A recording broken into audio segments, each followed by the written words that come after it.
Hello student, स्वागत है आपका हिस्ट्री क्लासेस में। आज हम क्लास 12th का अध्याय नंबर 8 किसान, जमींदार और राज, कृषि समाज और मुगल साम्राज्य, जो कि 16वीं से लेकर 17वीं सदी के बीच में जो कृषक समाज था और उनके मुगल साम्राज्य के जो राजा थे उनके साथ कैसे संबंध रहे, उनके बारे में अध्ययन करेंगे। तो किसान, जमींदार और राज महत्वपूर्ण तथ्य भी इसमें शामिल किए गए हैं और एनसीईआरटी बुक का सारांश है इसमें, क्योंकि आपको मालूम होना चाहिए एमपी बोर्ड में जो क्वेश्चन पूछे जाने इस पार्ट से वो 4 तो बहुविकल्पीय टाइप के 4 नंबर के क्वेश्चन आएंगे और एक क्वेश्चन 2 नंबर का, टोटल 6 नंबर का पूछा जाना है। तो इसमें आपको दीर्घ उत्तरीय क्वेश्चन तैयार नहीं करना है जो एमपी बोर्ड से संबंधित है। तो 16वीं 17वीं शताब्दी में लगभग 85 लोग गांव में रहते थे। जैसे कि वर्तमान में देखा जाए तो शहरीकरण बढ़ता जा रहा है, पर उस समय 85% लोग क्या करते थे, गांव में निवास करते थे। कृषि उत्पादन कार्य में छोटे किसान, बड़े अमीर किसान लगे हुए थे और इसी दौरान कुछ बाहरी ताकतों से मतलब है मुगल। जब मुगल दाखिल होते हैं तो क्या परिवर्तन होते हैं मुगल राज्य में। तो मुगल काल की आमदनी का बड़ा हिस्सा कृषि उत्पादन या कृषि कर से प्राप्त होता था। यदि क्वेश्चन कहीं पूछा जाए कि मुगल काल की आमदनी का सबसे बड़ा भाग कहाँ से प्राप्त होता था, तो आप बता सकते हो कृषि उत्पादन या कृषि कर से, जिससे मुगलों ने गांव पर नियंत्रण रखना आरंभ किया, क्योंकि उनके आय का स्रोत क्या था, गांव था। तो इस पर नियंत्रण रखना उनके लिए बहुत ज़रूरी था। किसान और कृषि उत्पादन, तो खेतिया समाज गांव में रहता था और निवासरत लोग किसान कहलाते थे। गांव के किसान फसल उगाते थे, जिसमें जुताई, बीज बोना, कटाई, कृषि आधारित वस्तुओं का उत्पादन करना जैसे शक्कर और तेल। कुछ भूभाग ऐसा था जहाँ सूखी ज़मीन वाले पहाड़ी इलाकों में खेती नहीं हो सकती थी। तो ऐसा नहीं कि उस समय सारी जगह जो थी जो कृषि योग्य थी, केवल उपजाऊ ज़मीन पर खेती की जाती थी। क्वेश्चन आ सकता है कि उस 16वीं 17वीं शताब्दी के कृषक समाज के बारे में जानकारी या प्रमुख स्रोत क्या क्या है। तो ऐतिहासिक ग्रंथ और उस समय के जो दस्तावेज हैं मुगल दरबार के, वो क्या है, प्रमुख ऐतिहासिक स्रोत माने गए, जिसमें आयन अकबरी एक महत्वपूर्ण स्रोत माना जाता है। कहीं क्वेश्चन पूछ लिया जाए कि महत्वपूर्ण मुगल कालीन 16वीं से लेकर 17वीं शताब्दी के बीच के सामाजिक जीवन का वर्णन डालने वाले कोई 2 स्रोत लिखिए। तो इसमें एक आयन अकबरी है, जिसके लेखक कौन थे, अबुल फजल, जिसमें जुताई की जानकारी मिलती है, कर इकट्ठा करने की जानकारी मिलती है और राज और जमींदारों के रिश्ते, लेखा जोखा के बारे में जानकारी मिलती है। ठीक है, तो कई क्वेश्चन इसमें पूछा जाए कि आयन अकबरी से मुगल कालीन कौन कौन सी जानकारी मिलती है, तो इससे आप आंसर दे सकते हो। आयन के अलावा भी अन्य स्रोत थे और यह स्रोत मुगलों की राजधानी से दूर लिखे गए, जैसे गुजरात में, महाराष्ट्र में, राजस्थान में से मिले हैं, जो सरकार की आमदनी का विवरण देते हैं, और ईस्ट इंडिया कंपनी के प्रमुख दस्तावेज। ये प्रमुख जो स्रोत थे जो 16वीं से लेकर 17वीं शताब्दी के इतिहास पर प्रकाश डालते हैं। किसान और उसकी ज़मीन, तो किसान को क्या क्या कहते थे, रैयत भी कहते थे, आसामी मुजारियन भी कहा जाता था। तो क्वेश्चन आ जाए कि मुगल काल में किसानों को क्या कहते थे, रैयत, आसामी, मुजारियान भी कहा जाता था। किसान के कितने प्रकार थे? 2 प्रकार थे, खुद काश्त और पाही काश्त। खुद काश्त जिनके स्वयं के खेत होते थे, पाही काश्त जो दूसरों के खेत ठेके पर करते थे। जैसे आजकल के समय में जिनके पास खेत नहीं है या खेत होने के अलावा और ज़्यादा ज़मीन करते हैं तो वो ठेके पर ले लेते हैं, और लोग अपनी मर्जी से या मजबूरी में भी पाही काश्त बनना स्वीकार करते थे, और इनका एक निश्चित कर लिया जाता था। किसान गरीब होते थे ज़्यादातर उस समय के। किसानों के पास एक जोड़ी बैल और 2 हल से ज़्यादा नहीं जुटा पाते थे उस समय अपने कृषि संसाधनों के लिए। गुजरात में इसका जो किसानों के मापदंड थे 6 एकड़ और बंगाल में लगभग 5 एकड़ जमीन वाले किसान कैसे माने जाते थे? समृद्ध। वहीं 10 एकड़ वाला किसान अमीर माना जाता था। मतलब 5 से 6 एकड़ वाले लोग कैसे माने जाते थे गुजरात और बंगाल में? समृद्ध किसान। और जो 10 एकड़ वाला होता था वो अमीर माना जाता था। और उस समय कृषि से संबंधित प्रमुख सिंचाई और तकनीक के बारे में भी जानकारी मिलती है। तो खेती का प्राथमिक उद्देश्य लोगों का पेट भरना था। चावल, गेहूँ, जौ, बाजरा ज़्यादा उगाई जाती थी। जहाँ 40 इंच या ज़्यादा बारिश होती थी, उस समय बारिश भी अच्छी हुआ करती थी। लगभग 40 इंच वर्षा या ज़्यादा बारिश होती थी, यहाँ चावल की खेती होती थी। कम बारिश इलाकों में गेहूँ, ज्वार, बाजरा जैसे राजस्थान में खेती होती थी। सिंचाई कार्य को राज्य मदद करता था और कई नहरें, नाले खुदवाए गए। शाहजहाँ के समय पंजाब की शाह नहर, ये क्वेश्चन पूछा जा सकता है कि शाह नहर का निर्माण किसने करवाया? लकड़ी के हल, लोहे की नुकीली फाल और बैलों का प्रयोग कृषि कार्यों में होता था। फसलों की भरमार। मौसम के 2 प्रमुख चक्र थे, खरीफ की फसल और रबी की फसल, जो अभी भी होती है। साल में 2 फसलें उगाई जाती थी। सूखे और बंजर इलाके के अलावा जहाँ सिंचाई और बारिश होती थी वहाँ 3 फसलें उगाई जाती थी। और इन फसलों में आगरा, दिल्ली और बंगाल के बारे में जानकारी मिलती है कि आगरा में 39 किस्म की फसलें उगाई जाती थी, दिल्ली में 43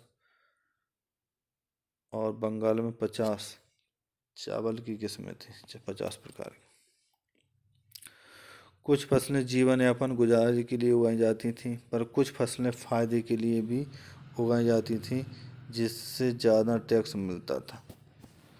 और वो फायदे के लिए कौन कौन सी थी? जैसे कपास और गन्ना, जिनसे कामिल या सर्वोत्तम फसलें कहते थे। और ये सर्वोत्तम फसलें कौन सी थी? कपास, गन्ना, तिलहन, दलहन नकदी फसलें थीं। और मक्का को अफ्रीका, स्पेन और आलू, टमाटर, मिर्च ये नई दुनिया से लाए गए थे।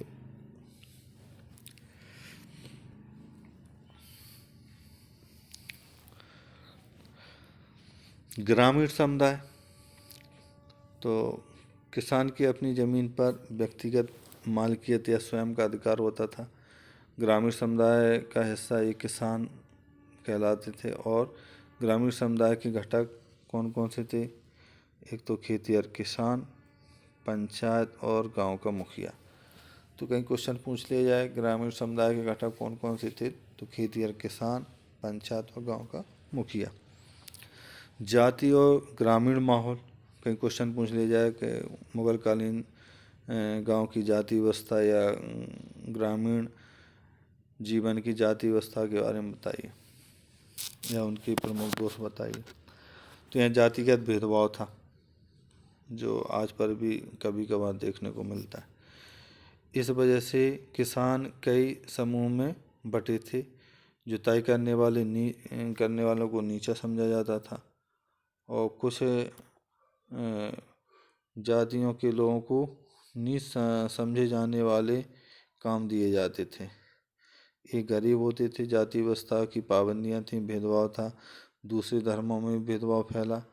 मुसलमानों में हलाल खोरोन क्वेश्चन आ सकता है 2 नंबर में कि हलाल खुरान कौन थे? वह लोग जो जानवरों को काटते थे और उनकी बलि चढ़ाते थे, इसलिए नीच समझा जाता था इन हलाल खुरानों को।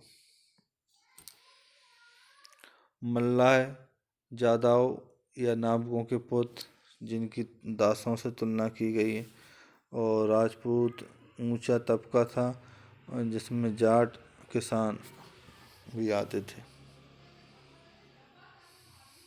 पंचायतें और मुखिया, मतलब पंचायतों के बीच में मुखियाओं की क्या भूमिका होती थी? पंचायत, गांव की पंचायत बुजुर्गों को जमावड़ा होती थी और यहाँ गांव के महत्वपूर्ण लोग हुआ करते थे। पंचायतों में विविधता, जिन गांव में कई जाति के लोग रहते थे वहाँ पंचायतों में विविधता थी। छोटे मोटे नीचे काम करने वाले लोगों के लिए भी जगह नहीं थी। पंचायतों का फैसला सरमान होता था उस समय। पंचायत का सरदार, मुखिया, जिसे मुकद्दम भी कहते हैं, ऑब्जेक्टिव क्वेश्चन में भी पूछा जा सकता है, एक बाग में भी पूछा जा सकता है। मुखिया का चुनाव गांव के बुजुर्गों की मर्जी से होता था। चुनाव के बाद जमींदार से मंजूरी लेनी पड़ती थी। तो इसमें ये तथ्य याद रखना, क्योंकि इससे सत्य पूछे जा सकते हैं। मुखिया जब तक पद पर रहता तब तक बुजुर्गों का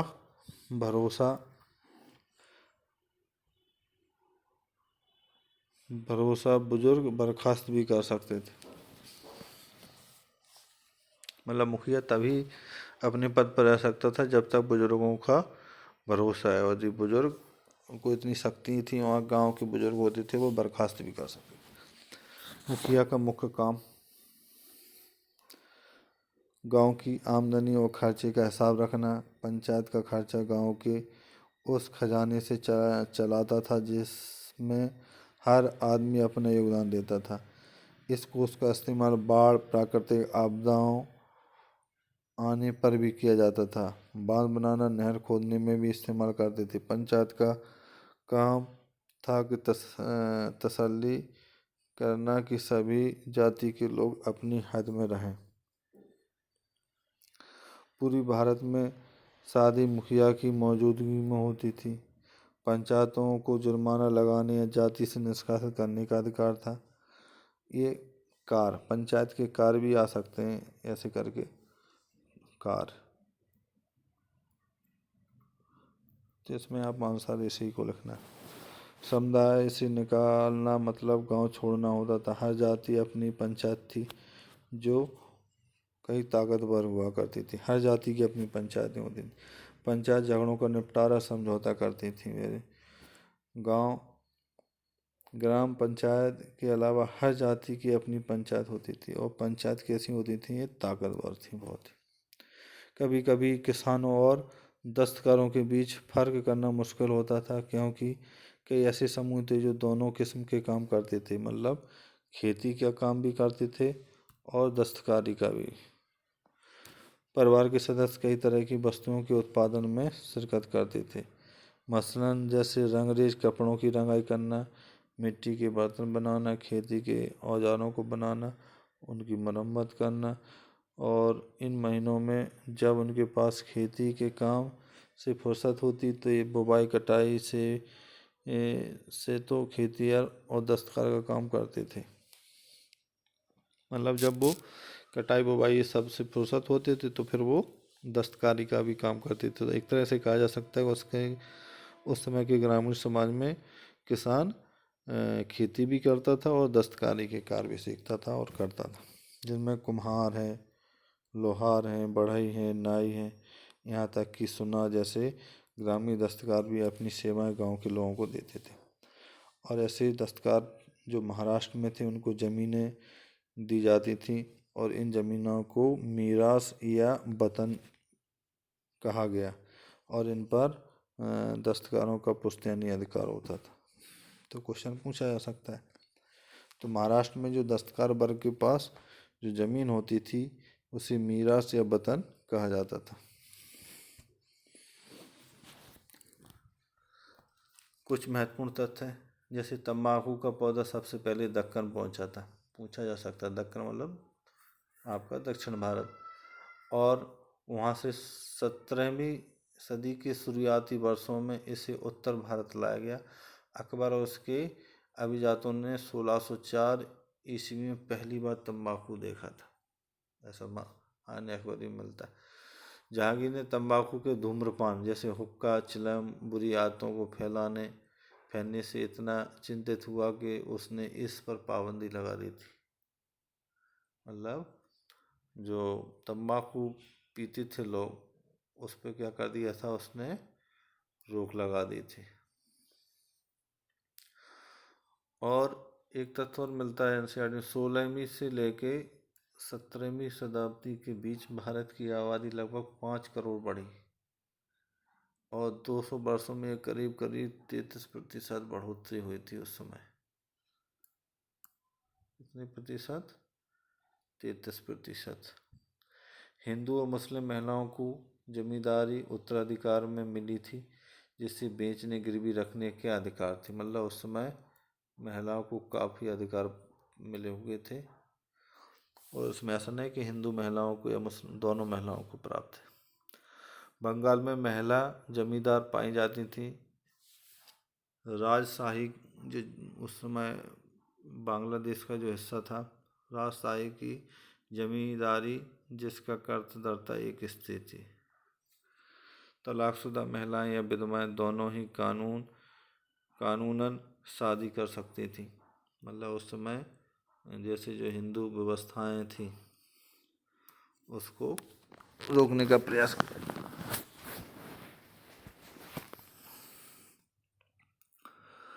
इस काल खंड मतलब 16वीं 17वीं शताब्दी के बीच जो जंगली भूमि थी या ज़मीन थी वो 40% के करीब करीब मानी गई। और बताया जाता है एक शाहजहां बादशाहनामा था, उसमें एक ऐसा चित्र मिलता है शाहजहां का कि जो नीलगाय को शिकार करते दिखाया गया। तो क्वेश्चन आ सकता है ऐसा कौन सा शासक था जिसको नीलगाय का शिकार करते हुए दर्शाया गया? तो शाहजहां। कौन सा था? शाहजहां। अब क्वेश्चन आ जाए किस में दर्शाया गया, तो आपको याद रखना है बादशाहनामा में। बाबर ने कहा कि जंगल एक ऐसा रक्षा कवच है। मतलब जो भारत में जो जंगल थे ना, वो कहीं न कहीं लोगों के जीवन के लिए रक्षा कवच का काम करते थे, जिसके पीछे परगना के लोग कड़े विद्रोही हो जाते थे और अदा कदा कर देने से मुकर जाते थे। मतलब बाबर अपनी व्यवस्था बताता है इसमें कि ऐसे परगने थे, ऐसे ज़िले थे जो मुझे कर देना बंद कर देते थे, और वो ऐसे घनघोर जंगल के किनारे थे कि उनको ढूंढ पाना मुश्किल होता था, और ये जंगल क्या करते थे, उनके लिए रक्षा कवच का काम करते थे। कुछ महत्वपूर्ण तथ्य हैं, जैसे 1526 में दिल्ली के सुल्तान इब्राहिम लोदी को पानीपत में हराकर बाबर पहला मुगल बादशाह बना। तो याद रखना है पानीपत का युद्ध कब हुआ था? 1526 में। 1530-40 में हुमायूं के शासनकाल का पहला चरण शुरू होता है, और इसके हारने के बाद शेरशाह से तो कुछ 1540 से लेके 55 तक का जो काल है वो शेरशाह के काल के नाम से जाना जाता है। और 1555 से 56 में फिर हुमायूं ने अपना खोया हुआ साम्राज्य प्राप्त कर लेते हैं, और 1556 में इसकी मृत्यु हो जाती है, और इसके बाद अकबर शासक बनता है। और जो जहांगीर, अकबर की मृत्यु जो 1605 में होती है, और 1605 से लेकर 27 तक ये किसका काल रहता है? जहांगीर का शासनकाल रहता है। और 1628 से 58 का शाहजहां का काल प्रारंभ होता है। फिर औरंगजेब का शासनकाल 1707 तक, और नादिर शाह का भारत पर आक्रमण होता है और दिल्ली लूट करता है पूरी तरह से। और वो कब करता है? 1739 में। तो क्वेश्चन पूछा जा सकता है कि नादिर शाह का भारत पर आक्रमण कब हुआ? तो 1739 में। अहमद शाह अब्दाली जो कि पानीपत का तीसरा युद्ध कहते हैं, किस किस की मध्य लड़ा गया था? मराठों के बीच और अहमद शाह अब्दाली के बीच। कब लड़ा गया था? 1761 में। तो ये याद रखना है।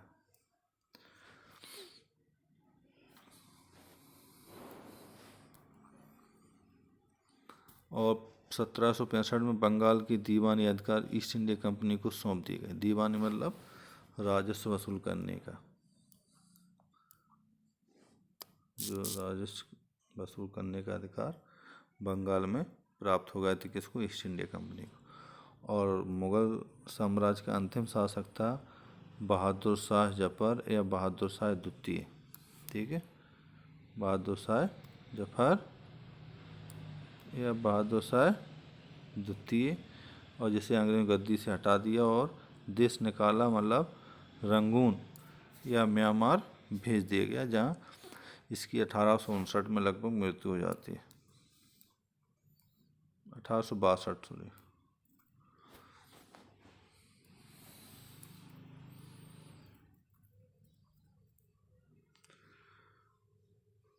अठारह में क्या करते हैं?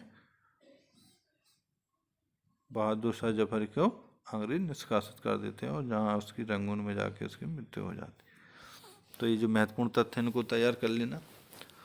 और कल मैं एक नेक्स्ट पार्ट डालूंगा, तो इसमें महत्वपूर्ण जो क्वेश्चन जो 2 नंबर के पूछे जा सकते हैं उनका संकलन रहेगा, और कुछ स्मरणीय तथ्य भी हो सकते हैं उसमें, जो आपको आगे जो परीक्षाएं होने वाली हैं अर्धवार्षिक, उसमें काफ़ी सहयोगी रहेगा और वार्षिक परीक्षा में भी आपको काफ़ी सहयोग करेगा।